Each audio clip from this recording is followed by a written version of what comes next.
The mask was not made of gold. It was made of fear. Polished to a divine sheen, yes, hammered so thin you could feel the warmth of the Jerusalem sun radiating through it. But its true substance was the terror of a kingdom balanced on the edge of a razor. The fear of the courtiers who never saw the face beneath it. The fear of the enemy who saw only a divine, impassive icon riding against them. And the deepest, most secret fear of the boy king who was suffocating inside it. In the year of our Lord 1180, Jerusalem was a city of prayer, and every prayer was a plea for the king's health. They called him Baldwin IV, the saint, the living embodiment of God's will on earth, a warrior chosen to lead Christendom in its most perilous outpost. From the marbled coolness of the Church of the Holy Sepulchre to the sweltering dust of the market stalls, his name was a benediction. They saw him pass in processions, a slender figure draped in the finest silks of Tyre, his gloved hands steady on the reins of a white Arabian stallion, the golden mask reflecting the merciless sun back into the faces of his adoring subjects. He was their shield, their miracle, a king who could not be touched by the Saracen sword because he was already being touched by the hand of God. That was the story that they told themselves, the story they needed to believe. The truth was far more profane.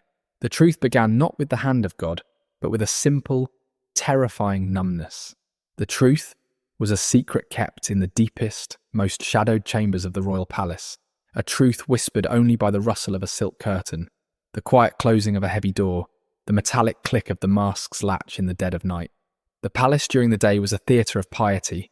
Priests and bishops walked the halls, their crosses gleaming. Knights with hands calloused from the sword hilt knelt and swore oaths of fealty to the impassive golden face. His sister Sibylla moved through the court like a phantom, her ambition a sharp, cheap perfume in the air, her eyes always calculating the distance between her brother and his grave. Men like Reynold of Châtillon, a wolf masquerading as a lion, spoke of honour while their minds plotted treason. They all orbited the silent, golden son of the king, believing they were the ones playing the game of power. They were fools. They saw the mask, but they did not understand its purpose. They thought it was a shield to hide his weakness. They never imagined it was a tool. The real kingdom of Baldwin was not governed by day, it was ruled by night. When the sun bled out over the Judean hills, and the call to prayer from the minarets faded into a final, mournful echo, the palace transformed. The performance of sanctity ended, and the ritual of survival began. The air, once thick with incense, grew heavy with myrrh, and something else, something cloying and medicinal. The guards in the outer halls were changed. The loyal Templars, with their grim vows and unquestioning obedience, were replaced by a silent, hand-picked cadre of mercenaries, men with no god but coin, and no loyalty but to the king's private treasurer. They didn't guard the king from assassins. They guarded the king's secrets from the world. It began with the water. Every evening, a procession of servants would bring ewers of cooled rosewater, not for bathing, but for the cleansing. They would enter the king's private chambers, their eyes fixed to the floor, forbidden to look upon the ritual itself. They would only hear the soft hiss as the mask was unlatched, a long shuddering sigh that seemed to carry all the pain of the world within it. And then, a silence more terrifying than any scream, a silence where you could hear the slow, methodical work of the royal physicians, the scrape of silver instruments, the sloshing of water, the quiet, almost gentle tearing of linen bandages being unwound from flesh that no longer wished to be part of the body. The servants would stand outside the chamber door, their own bodies rigid with a holy dread, listening to the sounds of their living saint being unmade. Sometimes a physician would emerge, his face pale, his hands trembling, and he would carry a silver basin covered by a cloth. And from beneath that cloth a scent would escape. The scent of decay, the scent of a body at war with itself. This was the first secret. The king was not just sick, he was disintegrating. The leprosy was not a mark of God, it was a ravenous, invisible beast eating him from the inside out. But the decay of the flesh was only the beginning. The true horror was what the disease was doing to his soul. A boy who had been taught he was a divine instrument, a chosen vessel, now found his own body to be a vessel of corruption. He was a holy relic filled with filth. This paradox was the forge in which his new philosophy was being hammered into shape. He learned to separate the two. There was the king, the golden icon, the symbol of Jerusalem's endurance. And then there was the body, a wretched, decaying cage of meat he was temporarily forced to inhabit. And the body, like any rebellious subject, had to be disciplined. It had to be broken. It had to be taught that it was nothing more than a tool for the king's will. This is where the whispers began to curdle into something truly monstrous. The sacred infirmary. They called it in the most secret circles. It was not a wing of the palace you could find on any blueprint. It was a suite of rooms deep in the stone foundations of the citadel, soundproofed with heavy tapestries from Damascus, lit only by candles that cast flickering, monstrous shadows. Here the king's new theology was put into practice. It started as a twisted form of penance. He believed the corruption of his flesh had to be balanced by an extreme, almost inhuman purity of will. He began to see pain not as a curse, but as a form of communication. The numbness of his limbs was a silence from God. Therefore, he had to make himself feel. He had to carve sensation into his own flesh. The physicians would be ordered from the room, and his chosen confessor, a disgraced monk named Brother Thomas, a man whose own appetites had seen him exiled from his order, would enter. Thomas was the architect of this new religion of the self. He taught the king that since his body was already damned, it was a canvas upon which any experiment could be performed in the service of strengthening the soul. The king's soul had to remain pure, even if his body became a testament to every sin imaginable. And so, the first terrifying practices began. They were not sexual, not yet. They were acts of purification through agony, whips with leaded tips, hair shirts lined with jagged metal wires, ritual fasting that brought him to the brink of death, his mind filled with feverish visions that he and Brother Thomas would interpret as divine prophecy. He was trying to burn the disease out of his soul by turning his body into a hell. But he was learning a terrible lesson. He was learning that the body could be commanded. He was learning that pain was a key that could unlock doors in the mind. And he was beginning to wonder what other doors there were left to open. What other bodies could be commanded? The king was a symbol of purity. But the body had appetites. And Brother Thomas had taught him that an appetite, when satisfied in a ritual context, was not a sin. It was a sacrament, a way of understanding the weakness of the flesh, the better to transcend it. The first invitations were sent, not to prostitutes. That would be a vulgar sin. They were sent to the daughters of the most pious, noble families. An invitation to a private prayer vigil with the king, an honour beyond measure, an invitation to enter the sacred infirmary and to help their king perform a new kind of sacrament, a sacrament of the flesh. A terrifying practice designed to prove that the king's will, and the king's will alone, was absolute. They came expecting to kneel before a saint. They would soon learn they were being offered as a sacrifice to the monster he was forced to become. The first to be chosen was a girl named Eleanor, the daughter of a minor baron from Ascalon, whose piety was as well known as his poverty. For her family, the summons was not a threat. It was a miracle, a sign of God's favour, the chance to have their bloodline sanctified by proximity to the living saint. They spent their last silver coins on a dress of white linen for her, simple and pure. They coached her on scripture, on how to kneel, on how to speak only when spoken to, on how to be worthy of the honour. When the king's silent guards arrived at their door, Eleanor walked towards them, not with fear, but with a heart trembling with ecstatic devotion. She was 15. She believed she was going to witness a miracle. She did not know she was going to become the foundation stone of a new and terrible church. The journey to the sacred infirmary was a descent into silence, past the torchlit corridors of the upper palace, beyond the chambers of state, down spiralling stone staircases where the air grew colder, damper, tasting of cold stone and old secrets. The guards led her to a heavy, iron-banded door, unremarkable from the outside. But when it opened, she was not greeted by the expected austerity of a monk's cell or a sick room. The room was a chapel, but a blasphemous one. A stone altar stood at its centre, but instead of a crucifix, a large polished silver mirror was propped upon it, angled down towards the altar's surface. The walls were hung with tapestries depicting not scenes from the life of Christ, but obscure, violent episodes from the Old Testament. Jael driving a tent peg through Sisera's skull, Judith holding the head of Holofernes. The air was thick with the scent of myrrh. but it failed to mask the underlying odour she had smelled in the basin outside the king's chambers. The smell of sweet decay. And sitting on a high-backed throne-like chair in the corner of the room was the king. He was not wearing the mask. It was the first and only time she would ever see his face, and the sight of it stole the air from her lungs. It was not the putrefying horror she might have imagined. The disease, in its cruel artistry, had not yet claimed his entire face. Patches of his skin were still as smooth and pale as marble, the skin of a young man. But these islands of youth only served to accentuate the ravages elsewhere, the collapsed bridge of his nose, the way one eyelid drooped, the waxy, lion-like thickening of the flesh around his mouth. But the true horror was his eyes. They were clear, they were intelligent, and they were utterly, terrifyingly cold. They held no pain, no self-pity. They held only a chilling, absolute authority. Standing beside him was Brother Thomas, his confessor, a man whose face was plump and unlined, whose eyes held a wet, knowing gleam. Eleanor fell to her knees as she had been taught, her eyes on the floor. It was Brother Thomas who spoke, his voice as smooth and oiled as a hangman's rope. "Rise, my child. You have been chosen for a great and holy purpose. The king's body is a battlefield. The corruption of the flesh wages war against the divinity of his soul. To keep his soul pure for the sake of all Christendom, the vessel that contains it must be understood. Its weaknesses must be catalogued. Its base appetites must be mastered through ritual." He walked around her, a predator circling its prey.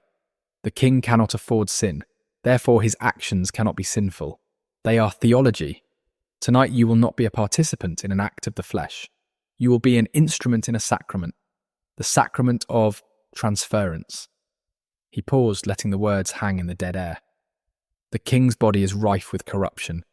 To balance this, he must ritually absorb a measure of absolute purity. Your purity, child. It is not a violation, it is an offering. Your body will be the chalice from which he drinks, to fortify his spirit for the wars to come. You will help him save Jerusalem. It was a masterpiece of psychological warfare. He was taking the most profound act of violation and reframing it as a patriotic, holy duty. Her terror was being twisted into a test of her faith. To resist was not self-preservation. It was heresy. It was a betrayal of the kingdom. The guards stepped forward. They did not touch her violently. Their movements were practiced, eerily gentle, like priests preparing a sacrifice. They began to unlace her white linen dress. She stood frozen, a silent scream trapped in her throat. Her mind, so full of prayers and scripture, was suddenly a blank white void. The dress fell to the floor. The cold air of the chamber touched her skin like 1,000 tiny needles. Brother Thomas began to chant in Latin, a perversion of the rite of baptism, as he and the guards removed the rest of her garments. She was left standing naked before the altar, shivering, her arms crossed over her chest in a futile attempt to hide. "Do not be ashamed of God's creation," Brother Thomas purred. "It is this very vessel we are here to honour." The king watched from his throne, silent, his face as impassive as the golden one he wore in public. He made no move. He was a spectator at his own ritual. This, she would realise later, was the most profound degradation. It was not an act of passion or uncontrollable lust. It was a cold, calculated experiment, a procedure. Brother Thomas approached her. He began to examine her, his fingers prodding and touching, his voice a low drone as he called out observations to a scribe who had materialised from the shadows. "No scars, no blemishes. The vessel is sound. Purity is confirmed." He was cataloguing her like a horse for sale. Each touch, each clinical observation, stripped away another layer of her humanity. She was no longer Eleanor. She was the vessel. When the examination was complete, she was made to lie upon the cold stone of the altar, beneath the polished silver mirror. Now she could see herself, splayed and vulnerable, and in the mirror she could also see the king, who had finally risen from his chair. He moved with a stiff, unnatural gait, his body betraying the decay his will tried so hard to deny. He came to stand over her. He looked down, not at her face but at her body, with the detached curiosity of a scholar, examining a manuscript. He did not speak. He simply reached out a gloved hand and laid it on her stomach. The touch was not violent, but it sent a shockwave of ice through her entire being. This was the hand of the saint, the hand of the monster. This was the beginning of the sacrament. She was ordered by Brother Thomas to recite the Apostles' Creed. Her voice, when it came, was a broken, wavering whisper. Credo in Deum Patrem omnipotentem. She had to pray. She had to sanctify her own defilement with the words of her faith. As the king's ritual began, her prayer became the rhythm of the horror. Her terror was the incense, her silent tears, the holy water. The king was a god, and this was his temple. And in this temple, screams were a form of worship. It was a meticulous, passionless process, a demonstration of absolute power over the body of another. He was proving Brother Thomas's doctrine. He was proving that his will could take the most intimate human act and strip it of all meaning, all emotion, all humanity, and rebuild it as a cold, ugly monument to his own authority. He was not just breaking her body, he was breaking the very idea of sanctity itself. When it was over, he simply stepped back, his breathing unchanged, his cold eyes showing nothing. It was the guards who lifted the broken, silent girl from the altar and wrapped her in a coarse woolen blanket. As they led her out, the scribe was already there, dipping his quill in ink. He had a new ledger, bound in black leather. On the first page he wrote her name, Eleanor of Ascalon, and next to it a single notation: the vessel is consecrated, the system was born, the list had begun. Eleanor was returned to her family 2 days later, just before dawn. She was not the same girl who had left. The ecstatic devotee was gone, and in her place was a silent, hollow-eyed effigy. She was clean, dressed again in her simple white linen. But a new stillness clung to her, the profound, unnatural calm of a battlefield after the slaughter. Her parents rushed to embrace her, their faces a mask of desperate relief, but she did not respond. She did not recoil, but she did not accept the embrace either. She simply stood, a porcelain doll whose strings had been cut. The king's guards did not leave empty-handed. They presented her father with a small, velvet-lined box. Inside, resting on a bed of silk, was a single immaculately preserved rose from the palace gardens and a small sealed parchment. The parchment declared the Baron of Ascalon's eternal loyalty and service to the crown, newly affirmed by his daughter's pious vigil. It was a contract signed in the currency of her silence. Her father, his hands trembling, understood immediately. This was not a reward. It was a gag. His daughter had not been honoured. She had been branded. Her silence was now a matter of state security. Any word she might speak would be treason. And treason in the Crusader kingdom had only one punishment. He began to weep, but forced the sound into a choke of gratitude, thanking the guards for the king's immeasurable grace.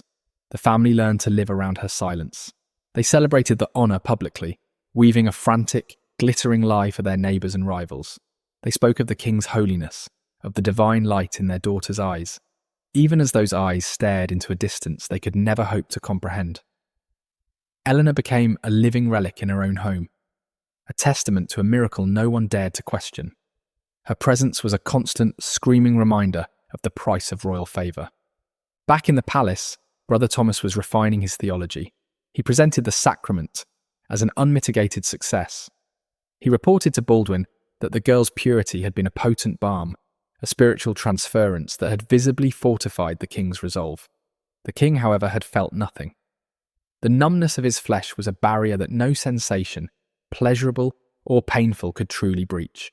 This was a problem for Brother Thomas's doctrine, but he was a man of infinite serpentine creativity. "My king," he explained, his voice a conspiratorial whisper in the candlelit chamber, "the fault lies not in the sacrament, but in the vessel. Your own body, tragically, is an unreliable narrator. It cannot be trusted to report the truth of these holy interactions. But your will, your soul, that is the true kingdom, and it must be nourished by observation, by understanding."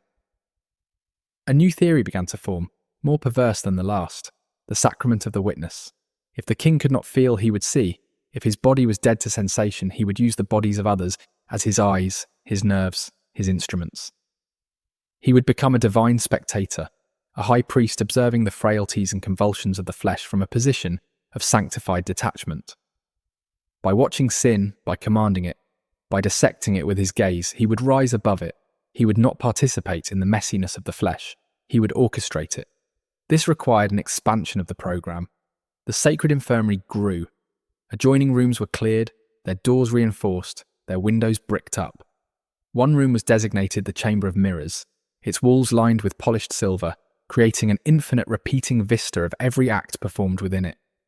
Another became the scriptorium of the flesh, where the scribe, now joined by 2 assistants, would meticulously document the rituals. The Black Ledger was no longer a simple list. It became a series of complex dossiers.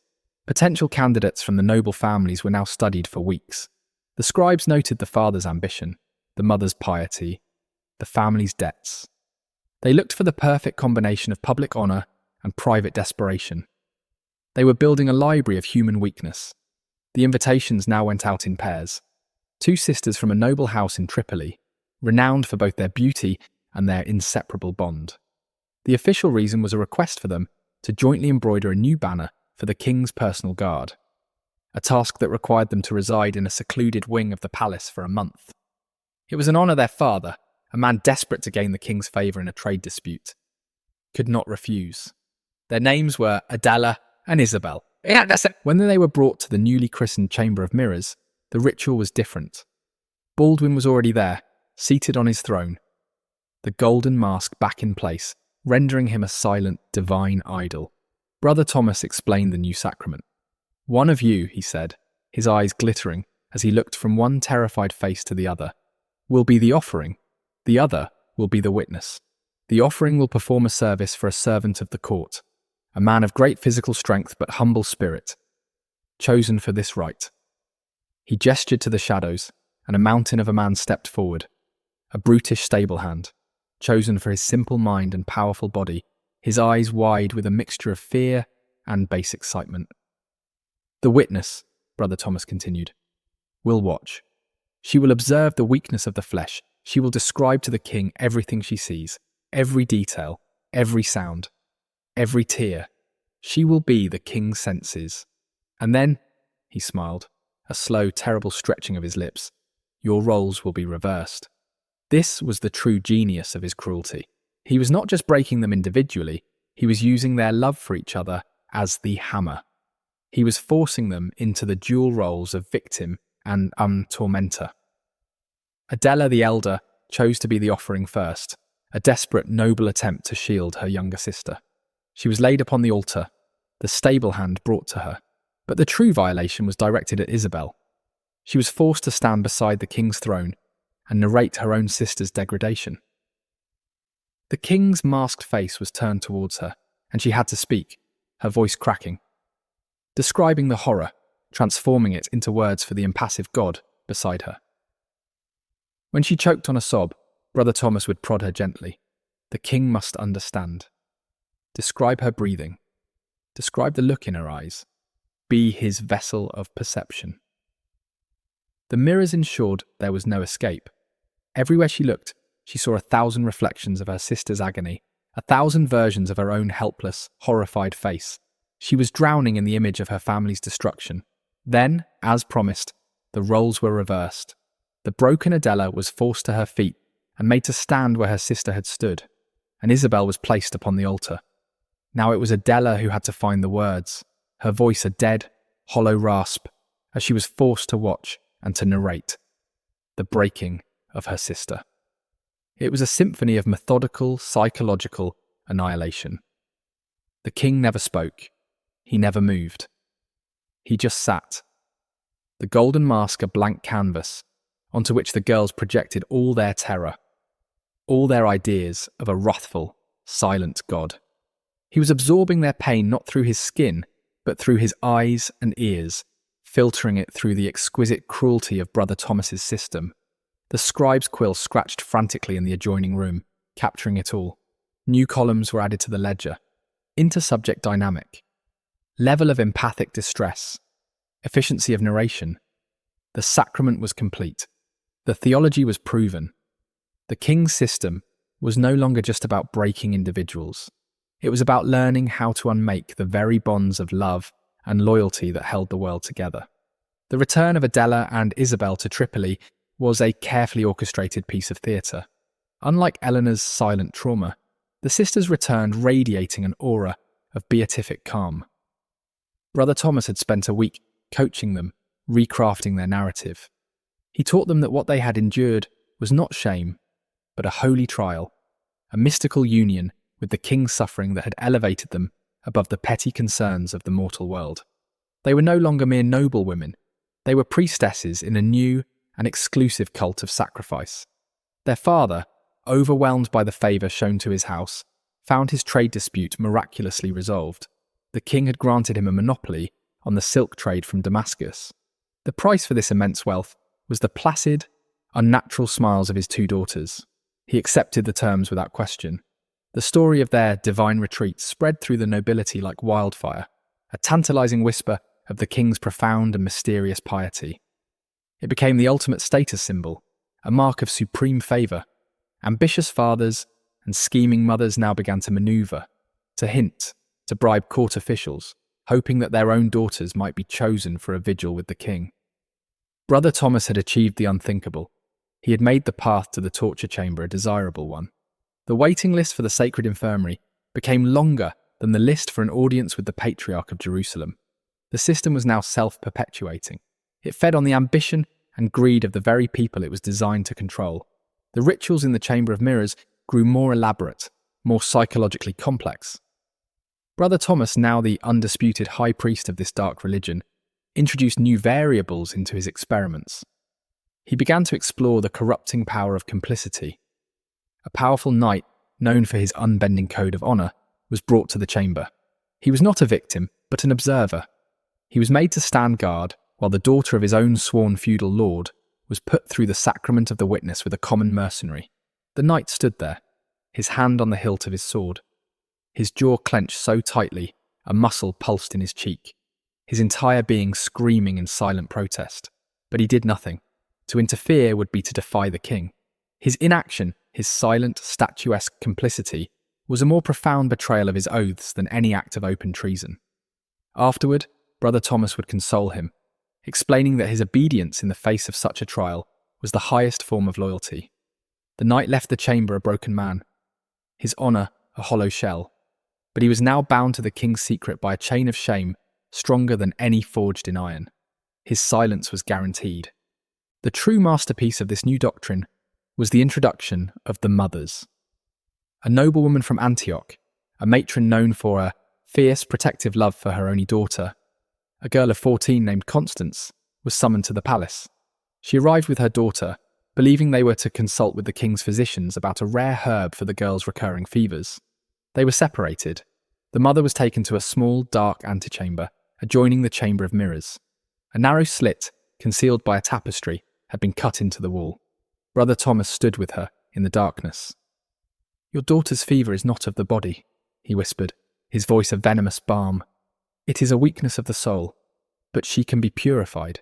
The king, in his wisdom, has devised a rite of spiritual transference. A stronger, healthier body will absorb her spiritual malaise. But the rite is strenuous.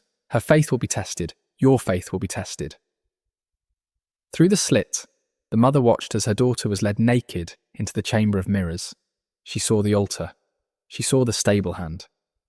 And she saw the king, a golden statue of divine indifference, take his seat upon the throne. A scream rose in her throat, but Brother Thomas's hand was on her arm, his grip surprisingly strong. "Patience, my lady. This is the crucible. This is where her soul is forged anew. But the rite requires a catalyst. It requires the power of a mother's prayer." He placed a small silver bell in her hand. "When you see her faith waver," he instructed, "when you see her spirit begin to break, you must ring this bell. Your prayer, given sound, will travel through the stone. It will give her the strength to endure. It will remind her that her mother's love is watching over her. It is the purest expression of a mother's duty." It was a diabolical inversion of love.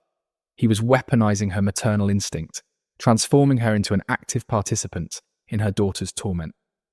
The ritual began through the slit. The mother saw the terror in Constance's eyes. She saw her daughter's body tremble, and every instinct screamed at her to smash through the wall, to kill the men who were doing this. But the king was there, a living God, and Brother Thomas was beside her, whispering, "She is faltering. Does your faith falter with her? Does your love not have the strength to reach her? Ring the bell, pray for her." Her hand trembled. Tears streamed down her face. She saw her daughter's head turn towards the wall, her eyes wide with a desperate, silent plea for a rescue that would never come. It was then that Constance's spirit began to visibly break. A sob, raw and hopeless, escaped her lips. "Now!" Thomas hissed. "Give her your strength, ring the bell." And she did.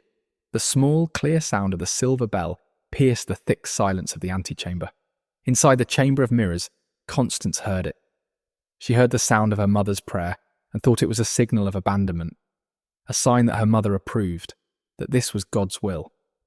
And in that moment, she surrendered completely.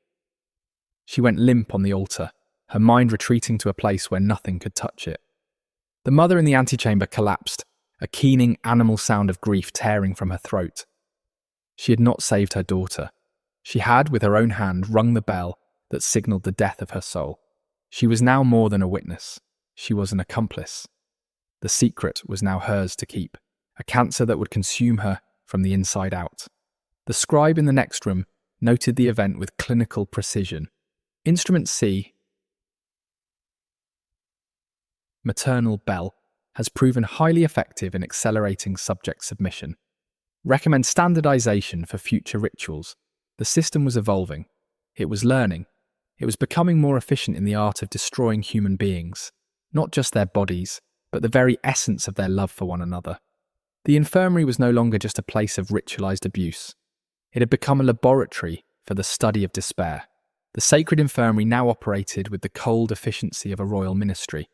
It had its own budget, drawn from a secret fund managed by Brother Thomas. It had its own staff of scribes, guards, and physicians, all of whom were complicit and bound by a web of shared guilt. And it had its own perverse set of traditions and ceremonies. The most twisted of these was the annual Feast of the Pure Heart, held on the anniversary of the king's coronation. It was the most exclusive and dreaded event in the kingdom. Invitations were sent to the families of every girl who had been consecrated in the infirmary over the past year. Attendance was not optional. The feast was held in the great hall of the palace, but the atmosphere was not one of celebration. It was thick with a silent, suffocating tension. The families would sit at long tables, laden with the finest food and wine, but no one ate. They would pick at their food, their eyes darting nervously towards the high table where the king sat, masked and silent, with Brother Thomas at his side. The girls themselves, the consecrated, were seated at a separate table in the centre of the hall. They were all dressed in identical gowns of white silk, their faces pale and emotionless. They looked like a procession of ghosts, brides of a dead god. During the feast, Brother Thomas would rise and deliver a sermon on the virtues of sacrifice and obedience. He would speak of the girls' purity, their piety, their holy contribution to the stability of the kingdom. As he spoke, he would walk among their families, placing a hand on a father's shoulder here, whispering a word into a mother's ear there. His touch was a reminder. His words were a threat veiled in praise. He was reinforcing the collective lie, reminding them all that their continued prosperity and safety depended on their silence. The climax of the evening was the reading of the ledger. A scribe would bring forth the black leather-bound book, now swollen with entries, and place it on a lectern before the king. Brother Thomas would open it and, in the dead silent hall, begin to read. He did not read the explicit details of the rituals. He read something far more cruel. He read the honours bestowed upon the families. "To the house of Ascalon," he would announce, his voice echoing in the rafters, "for the pious offering of their daughter, Eleanor, a royal grant of 1,000 acres of land in the Galilee." Eleanor's father would have to stand, bow to the king, and publicly thank him for the gift of his land, which everyone in the room knew was the price of his daughter's soul. "To the house of Tripoli, for the blessed devotion of the sisters Adela and Isabel, a royal charter granting a monopoly on the spice trade from Antioch." Their father would stand, his face a mask of forced gratitude, his two daughters staring blankly ahead. One by one he went through the list, naming the family, the girl, and the reward. It was a public auction of their shame. He was transforming their trauma into a public record of their complicity. They were not victims, they were beneficiaries, The land, the titles, the trade monopolies, these were the gilded cages that ensured their silence. They were all trapped together in this beautiful, horrifying theatre, applauding their own damnation.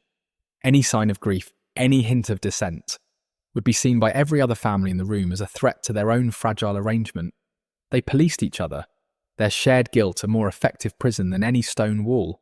But the system, for all its psychological sophistication, had a fundamental weakness. It relied on the bodies of others. And bodies were fragile, unpredictable things. A young woman from a noble German family, visiting on pilgrimage, was chosen for the sacrament. She was not raised in the cowed, politically charged atmosphere of the Crusader court. When the guards came for her, she did not submit. She fought. She screamed. She kicked. She bit.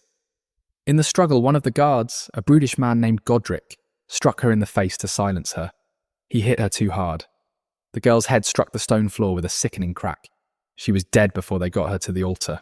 This was an unforeseen complication. It was a failure of procedure. Brother Thomas was furious, not at the girl's death, but at the messiness of it, the lack of control. Godric was terrified, certain he would be executed for his blunder. But Baldwin, observing from his throne, saw something else. He saw an opportunity. He saw the next evolution of the doctrine. He ordered the dead girl to be placed on the altar. He then ordered Godric, the terrified guard, to be stripped of his armour. "The vessel is broken," the king said, his voice raspy from disuse, speaking for the first time during a ritual. "But the sin remains, the sin of your anger, your lack of discipline."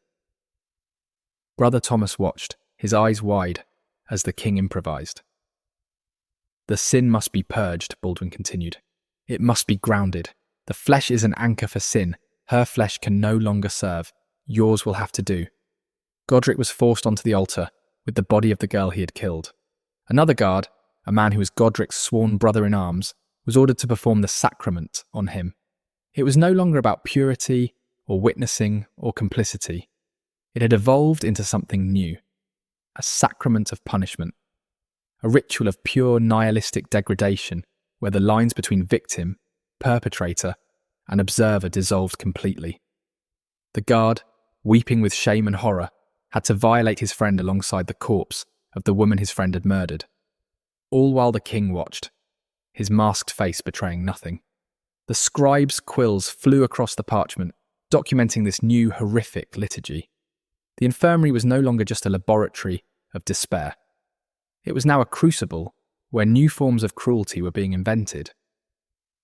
The men who served in the king's special guard, who had once felt a perverse sense of power, now understood the truth. They were not the instruments of the system. They were just another set of disposable parts, as vulnerable as the girls they transported. The fear that had been confined to the noble families now bled into the ranks of the enforcers themselves.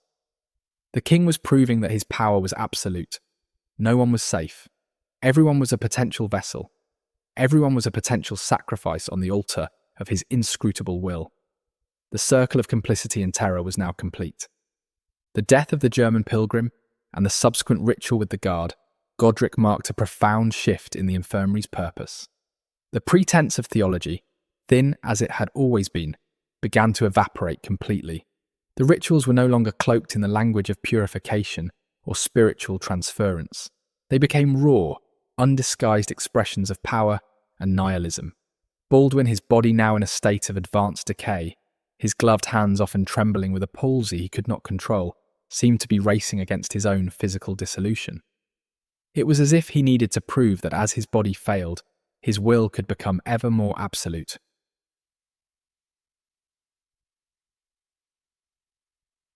Capable of orchestrating ever more elaborate monuments of despair, he had mastered the breaking of women, the corruption of men's honour, the weaponization of a mother's love. Now he turned his focus to the final, most sacred bond, the faith of the holy warriors themselves. He began to summon Templar and Hospitaller knights to the infirmary. Not the cynical, politically minded masters of the orders, but young idealistic recruits, men who had taken vows of poverty, chastity and obedience. who truly believed they were the avenging swords of Christ. These were men who had faced Saracen armies without flinching, who had charged into hails of arrows with prayers on their lips. But the infirmary was a battlefield for which their training had left them utterly unprepared. A young Templar, a fervent French knight named Guillaume, was brought before the king. He was told he had been chosen for a special mission of the utmost secrecy, a test of his faith beyond any he had faced before. He was led not to the Chamber of Mirrors, but to a new room, the Chapel of Silence. It was a small, circular chamber, completely bare, except for a single, low stone block in the centre. There was no altar, no mirror, no throne. The king was not present, only Brother Thomas and two of the king's silent guards. Guillaume, his hand resting on the cross embroidered on his surcoat, waited for his orders, expecting a dangerous mission, perhaps an assassination deep in enemy territory. Brother Thomas began to speak, his voice a low, hypnotic drone. He spoke of the nature of obedience. He explained that a soldier's obedience to his commander was a shadow of a knight's true obedience to God, and a knight's obedience to God was tested not in the clarity of battle, but in the darkness of the unknown. Your vows, Thomas said, are easy to keep when the path is righteous and clear. But can you keep them when God's command seems paradoxical? Can you obey when the order seems to violate the very laws of man? He gestured to the stone block. Another door opened, and a Saracen prisoner was brought in, emaciated and terrified. Then a second door opened, and a young girl was led in. Guillaume recognised her instantly. She was the daughter of the armourer at the Templar compound, a child of about 8, whom he had often seen playing in the courtyard.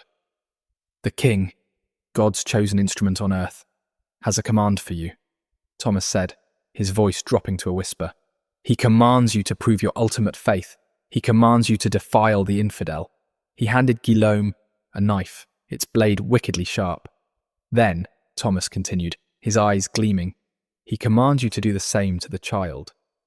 Guillaume stared, his mind unable to process the words. He looked at the Saracen, a man he was sworn to fight, and then at the little girl, a symbol of the very innocence he was sworn to protect. It was a command designed to shatter his entire moral universe. To kill the Saracen was his duty as a soldier. To harm the child was an unforgivable sin, a direct path to eternal damnation. The order yoked the sacred to the profane.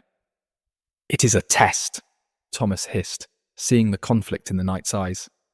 God commanded Abraham to sacrifice his son. Do you believe your faith is greater than Abraham's? The king is your patriarch. This is your Mount Moriah. Obey. Guillaume stood frozen, his knuckles white on the hilt of the knife. This was not a test of faith.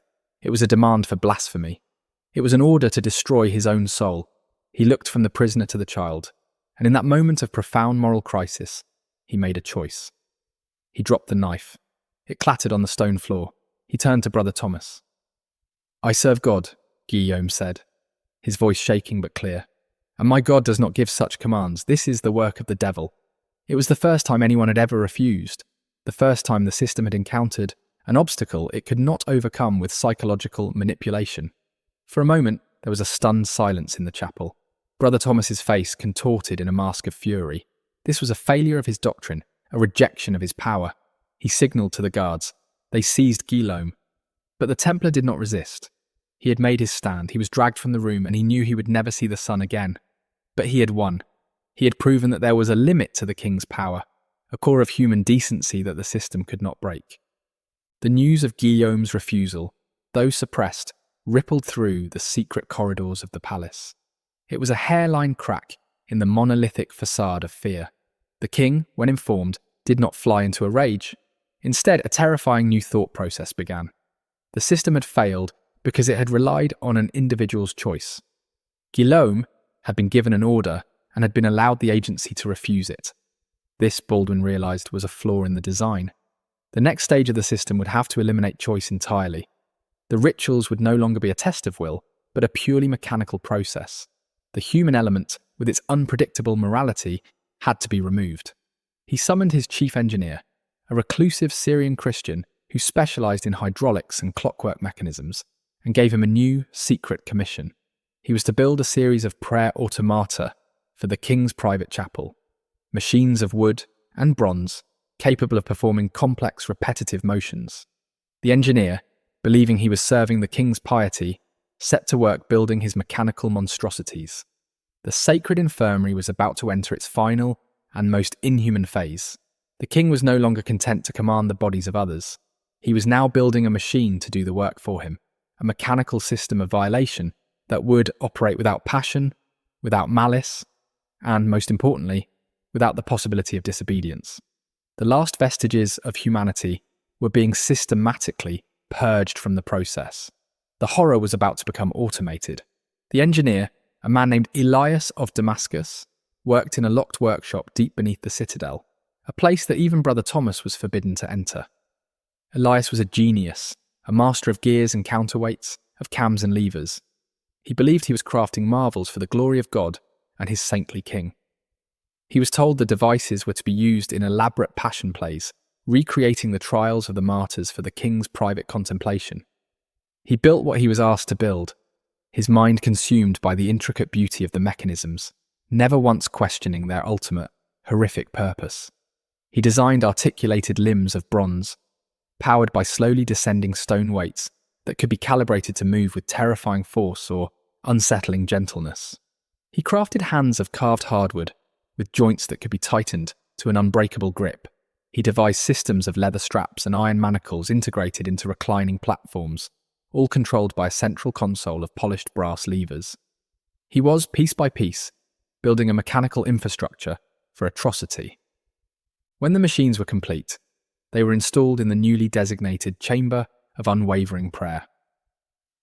The room was cold, clinical, and silent, save for the faint ticking and whirring of the clockwork mechanisms at rest. The first trial was conducted not on a human, but on a pig carcass brought from the palace kitchens. The king, his own body now so ravaged he had to be carried to the chamber in a litter, watched from a viewing gallery above. Brother Thomas stood beside the control console, his face a mixture of awe and apprehension. On the king's command, he began to pull the levers. The machine whirred to life. Bronze arms descended, hardwood hands gripped, straps tightened. The process was brutally efficient, precise, and soulless. It did not just desecrate the flesh, it rendered it utterly irrelevant. A passive object in a sequence of mechanical events. The king watched for a long time, the reflection of the candlelight flickering in the eye slits of his golden mask. This was the ultimate expression of his will, a system of control so absolute that it no longer required a human hand to enact it. The unpredictable variables of lust, anger, sadism, or even a flicker of compassion were gone. All that remained was the cold, indifferent logic of the machine. The human trials began the following week. The system no longer needed to select its victims based on their psychology. Vulnerability was no longer a factor of ambition or piety. It was a simple matter of being physically overpowered. Saracen captives, petty criminals from the city dungeons, and eventually randomly chosen servants from the palace who had committed some minor infraction were brought to the chamber. The ritual was always the same. The victim was strapped to the platform. The king would take his place in the gallery. Brother Thomas would pull the levers. The machine would perform its unholy work. The scribe, now working from the gallery as well, noted the results with chilling detachment. Subject 47 male, Saracen captive. Duration 18 minutes. Mechanical function nominal. Structural integrity of subject compromised at the 14-minute mark. No emotional output from the mechanism. The horror had reached its apotheosis. It was no longer a dark sacrament or a psychological experiment. It was an industrial process. The sacred infirmary had become a factory for producing broken bodies and shattered minds. Brother Thomas, who had once been the architect of this world, now found himself reduced to a mere technician. The subtle art of psychological manipulation had been replaced by the brute force of mechanical engineering. He had become an operator, a simple puller of levers. His influence over the king waned, replaced by Baldwin's growing obsession with the perfection of his machine.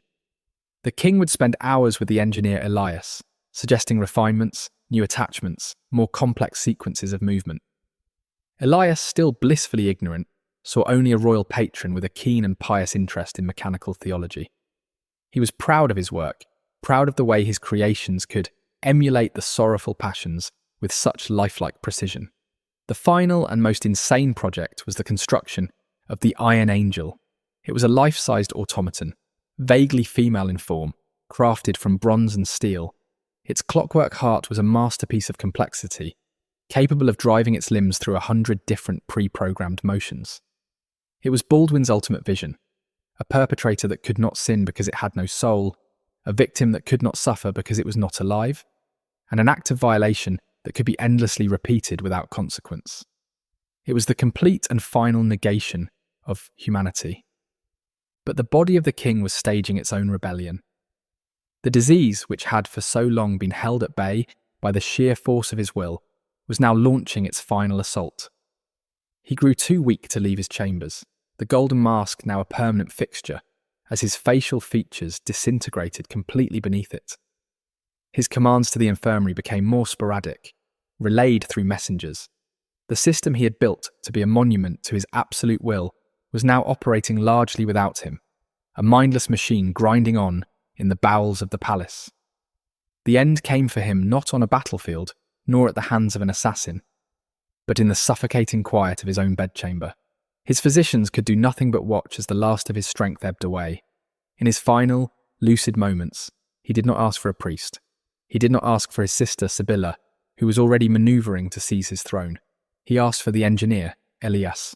The old man was brought to the king's bedside. Baldwin, his voice a dry, rattling whisper from behind the mask, had one last command. "The angel," he rasped. "Wind it, let it pray." Elias, his heart filled with pity for the dying saint, rushed to the chamber of unwavering prayer. He wound the complex mechanism of the Iron Angel, setting it to a gentle, repetitive motion of supplication he had designed. He returned to the king's chambers and told him that the angel was praying for his soul. A sound came from behind the golden mask, a dry, rattling sound that might have been a laugh or a sob, and then he was still. King Baldwin the leper king, was dead. His kingdom of the flesh had finally been conquered by the rebellion within. The reign of systematic terror was over, or so it seemed. The king's death was not an end. It was a catalyst. The silence in the death chamber was a fragile, crystalline thing, and the ambition of the living shattered it instantly. Before the royal physicians had even finished closing the king's unseeing eyes, his sister Sibylla and her husband Guy de Lusignan were in motion. Guy was a man of simple and brutish appetites. He saw the throne not as a sacred trust, but as a prize to be taken, a platform from which to wage the reckless, glorious war against the Saracens that Baldwin's cautious strategy had always denied him. He had no knowledge of the sacred infirmary, no concept of the intricate web of secrets and shame that truly held the kingdom together. He saw only a vacant seat of power, and he intended to fill it before his rivals could even begin their mourning. His first order of business, however, was Brother Thomas. Guy had always despised the corpulent, whispering monk. He saw him as a symbol of the sickroom court he was about to displace, a creature of shadows and influence that he could not understand and therefore did not trust. He sent his personal guards, thugs, not knights, to fetch the confessor. They found Brother Thomas not in the royal chapel praying for the king's soul, but in the scriptorium of the flesh, methodically packing the black leather ledgers into a reinforced iron chest. He was not a grieving servant. He was an archivist securing his assets. When Guy's men burst in, he showed no fear, only a flicker of annoyance at the interruption. He was brought before Guy in the king's own solar, the air still heavy with the scent of medicinal herbs and death. Guy, already occupying the king's chair as if born to it, dispensed with pleasantries. "The king is dead," he grunted. "Your service as his spiritual leech is no longer required. You will gather your things and be gone from Jerusalem by sunrise. If you are not, I will have your fat neck stretched from the Tower of David." Brother Thomas met the brute's gaze with a calm, reptilian smile. "My lord," he said, his voice as smooth as ever, "I fear you misunderstand the nature of my service. I was not merely the king's confessor. I was his memory." He let the word hang in the air. King Baldwin, may God rest his soul, was a fastidious ruler. He believed that the security of the kingdom depended on a thorough understanding of the loyalties and weaknesses of his noble subjects. He commissioned a private census, you might say, a record of their devotion, a very, very detailed record. Guy stared at him, his brow furrowed in suspicion. He was a man of the sword, not of subtlety. What are you talking about, priest? Speak plainly. Brother Thomas's smile widened. I am talking about a book, my lord, a book that contains the name of every important family in this kingdom. It details the services they have rendered to the crown, the sacrifices their wives and daughters have made to ensure the king's spiritual fortitude, the lands and titles they received in gratitude for these pious acts.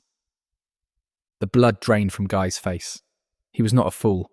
He understood blackmail. He understood power. And he understood that the man standing before him was holding a sword that could sever the head of every noble house in Outremer. Where is this book? Guy demanded, his voice a low growl. Safe, Brother Thomas replied. And it can be yours. The kingdom's memory can be transferred to you, its new and rightful ruler. It is a powerful tool of statecraft, a guarantee of loyalty more binding than any oath sworn on a holy relic. All I ask in return for this smooth transition of power is a token of your gratitude, a permanent seat on your royal council, the chancellorship perhaps, a small price to pay for absolute obedience. He had done it. He had survived his creator. He had taken the monstrous system built to serve one man's will and was now offering it up, repackaged, as an instrument of political control for the next. The horror was about to be institutionalized. Meanwhile, Elias the engineer, his heart heavy with a strange sorrow for the dead king, found himself unable to rest. The king's final bizarre command haunted him. Let it pray. He felt a sudden cold dread, a need to see his creation one last time. He made his way down to the locked workshops, to the antechamber of the chapel of unwavering prayer. As he approached, he heard a sound, a low rhythmic scraping. He unlocked the door to the scriptorium, a room he had never been allowed to enter, and found it in disarray. The scribes were gone, but in their haste one of them had left a ledger open on the desk. Elias's eyes fell upon the page. It was a schematic, a brutally simple, hand-drawn diagram. It showed one of his own machines, one of the prayer automata, but the notations scrawled around it were not his. They were not about gear ratios or tensile strength. They were medical. Subject 47. Male, point of fracture. Estimated force required to dislocate femur. And below the diagram, a single horrifying sentence. The engineer's design is remarkably efficient at maximizing torque on the hip joint. The world tilted on its axis. The floor seemed to fall away beneath him. Every creation, every beautiful, intricate mechanism he had poured his soul into was not for prayer. It was not for passion plays. He stumbled back, his mind reeling, and his eyes landed on a pile of discarded linen in a corner. It was stained with something dark. He picked it up. It was stiff, and it smelled of rust and the abattoir. It was blood. And tangled in the fibres was a single long strand of blonde hair. The sound from the next room, the scraping, suddenly made a terrible kind of sense. He crept to the door of the main chamber and looked through the Judas hole. The great iron angel stood in the centre of the room. He had left it in a posture of gentle prayer. But someone had altered the sequence. Its movements were now violent, jerky. One of its bronze hands, the one he had designed with such care to mimic a graceful human gesture, was scraping rhythmically against the stone altar. It had been damaged. The polished bronze fingers were gouged and bent, as if they had been trying to claw their way through the stone. And on the altar, he saw the dark stains. This was not a chapel. This was a slaughterhouse. This was a torture chamber. And he, Elias of Damascus, had been its architect. He had built hell's machinery with his own hands. The full, soul-crushing weight of his unwitting complicity crashed down upon him. Every word of praise from the king, every bag of gold, every compliment on his genius was poison. He sank to his knees, a silent, guttural scream of absolute horror trapped in his chest. He was a monster. He was the greatest monster of them all. At that moment, the door to the scriptorium was thrown open. It was Guy's guards. They looked at Elias, then at the open ledger, and their faces hardened. The purge had begun. Guy and Thomas had made their deal, and the first order of business was to erase the evidence, the loose ends, the guards, the scribes, and the engineer who knew how the machines were built. They dragged Elias to his feet. He did not resist. He was a dead man already. But as they pulled him out, his eyes fell upon his own workshop. On a table lying amongst his tools were the scrolls, his original blueprints, the master copies drawn on fine Egyptian papyrus, detailing every gear, every lever, every secret of the automated nightmare he had created. And in that moment of utter despair, a new thought, cold and sharp as a shard of glass, pierced through his horror. They were destroying the evidence, but they were not destroying the knowledge.